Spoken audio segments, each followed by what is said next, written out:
Making music requires effort and time. It takes time to get good, and you gotta put consistent effort to see progress and results. So here are 10 things not to do when making music which could stifle your creativity. And I'm actually guilty of a lot of these things too, so this is a reminder for myself as well.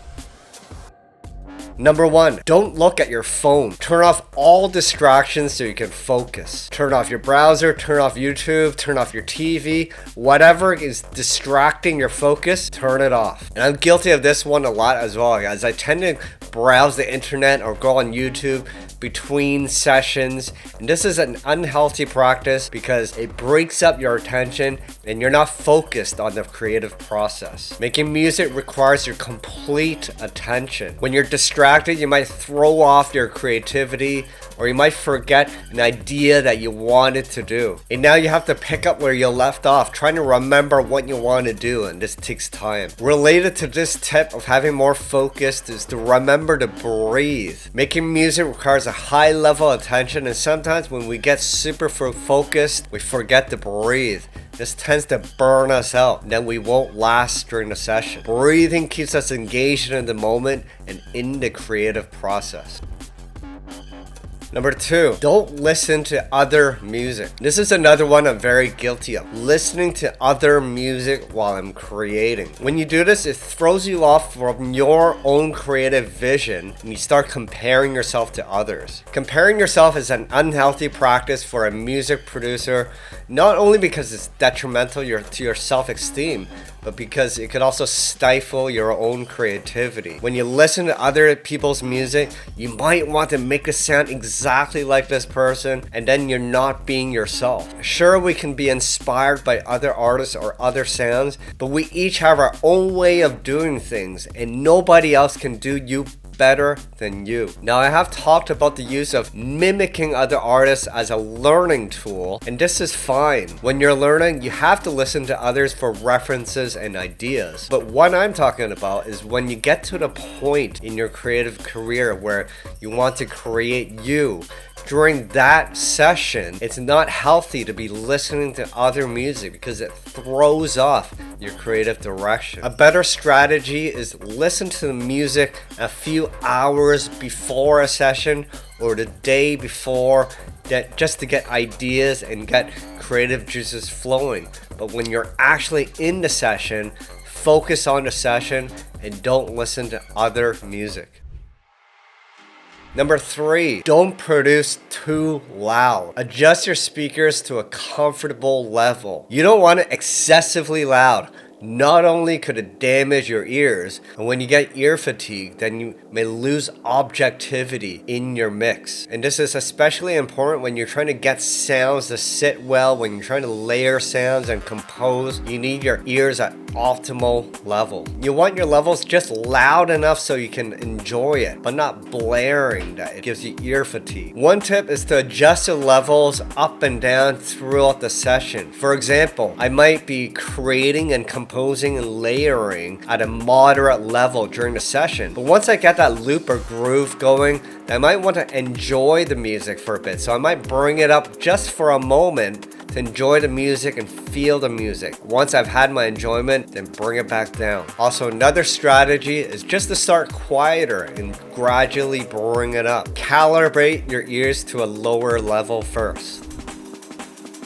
Number 4, don't download too many VSTs or samples. As producers, sometimes we're tempted to download this VST to feel complete. And only when we have this final VST can we start creating. And you know there's never a final VST. There's a better VST coming out every day. When you inundate yourself with too many VSTs or samples, then you don't know what to do and how to start. You have too much to choose from and you have choice paralysis.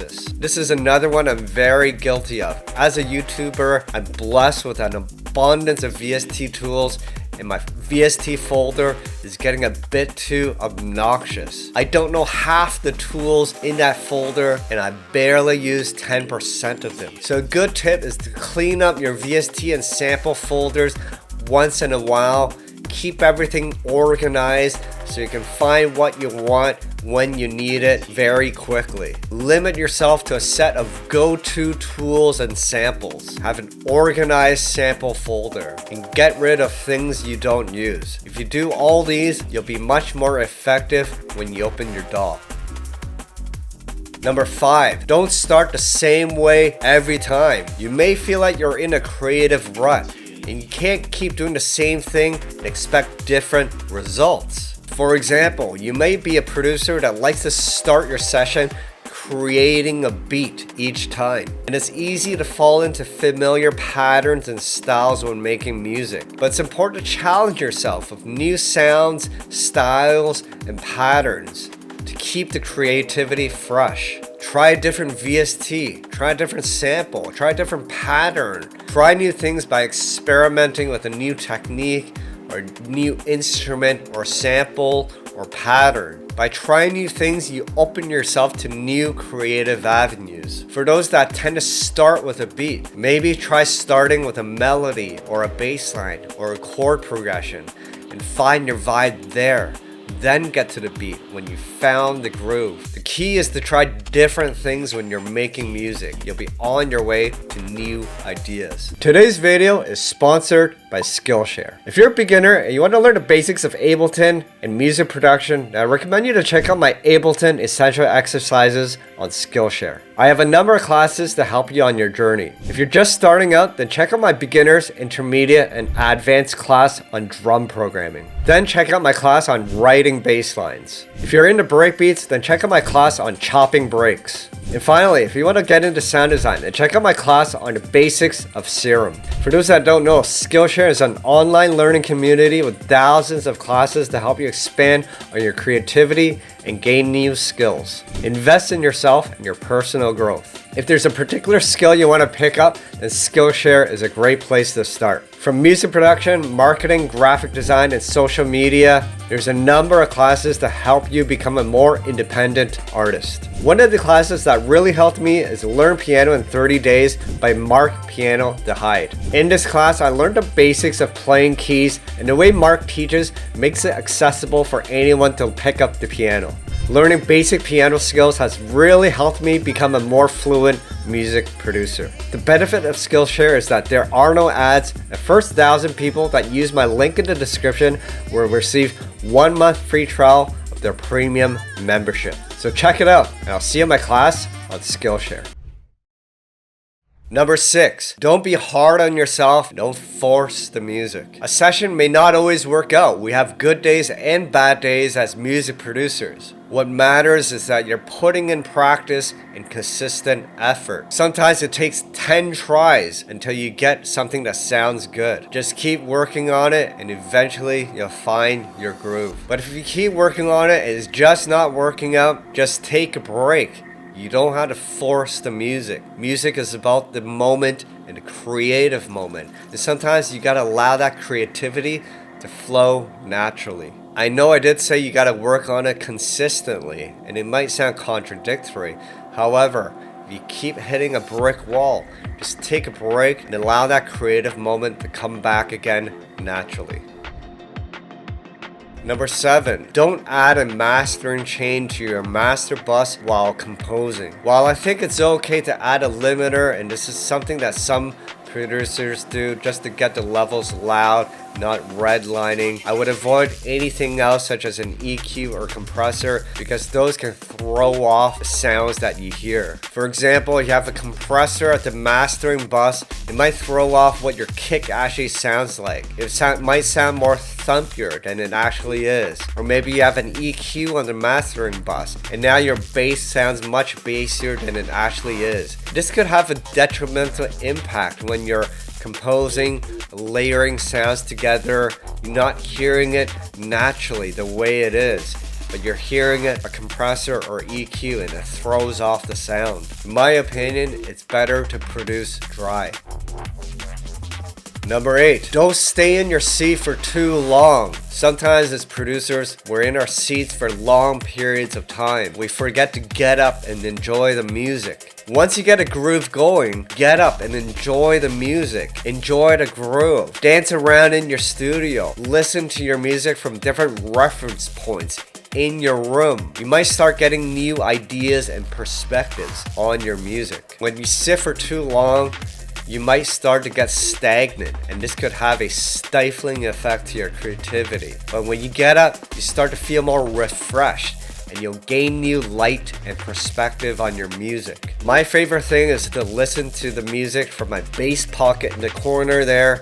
Sometimes I'll walk over to my kitchen over there. And of course, some of you may know that I love listening to it from my bathroom with the door closed. Just get different perspectives of the music. And of course, most of us are making dance music, so it's important to connect with the music physically and start dancing and grooving and getting a feel for the music. Once you start doing this, you have a better connection with your music.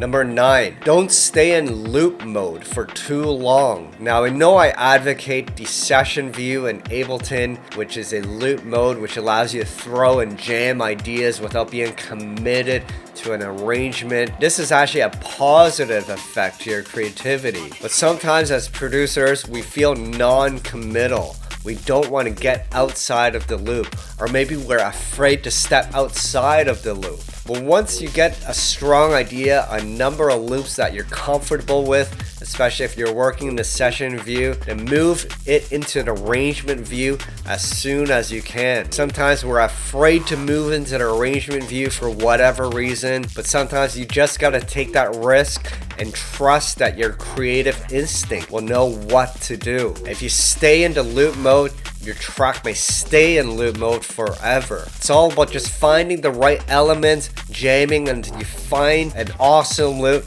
and move into the arrangement view as soon as you can, so you can keep those creative juices going, so you can keep that creative flow going, so you can keep moving along. Don't be afraid. Your brain will come up with ideas as you start putting your track into the arrangement. A helpful strategy is to use basic arrangement templates or structures that you can build off from. We've talked much about this.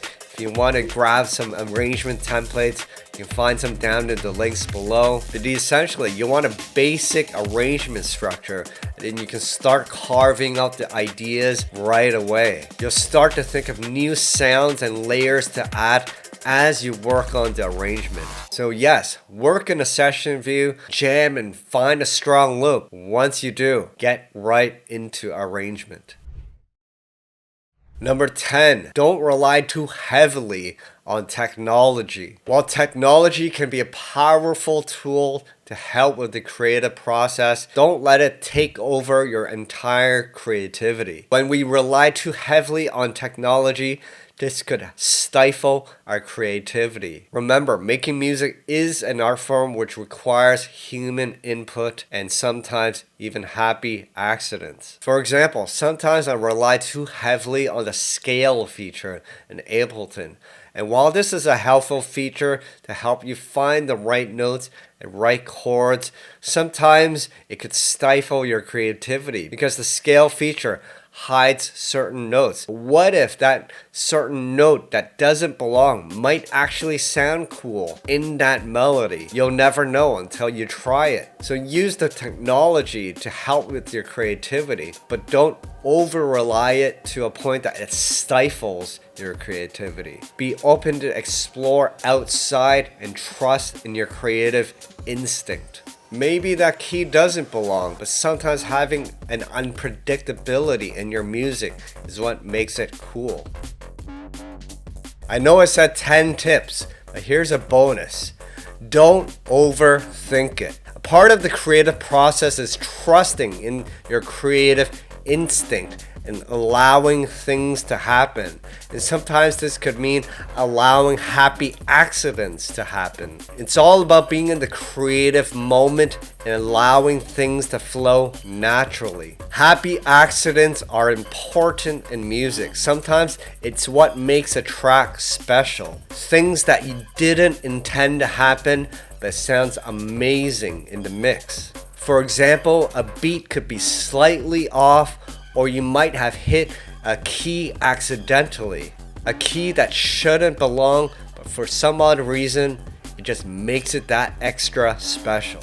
Just allow the music to be, Allow those sounds to be put in and move along with your creative process. Sometimes we might encounter a rhythm or a pattern that isn't the norm, but for whatever reason, it works. You just gotta trust in that creative instinct and move along. If we always did what's safe or what's the norm, then music will become boring. It's all about trying different things, trying new things, and taking that music to another level. So trust in your instincts and allow the music to flow naturally. So those are my recommendations on things not to do when you're making music. When you do these things, they could stifle your creativity.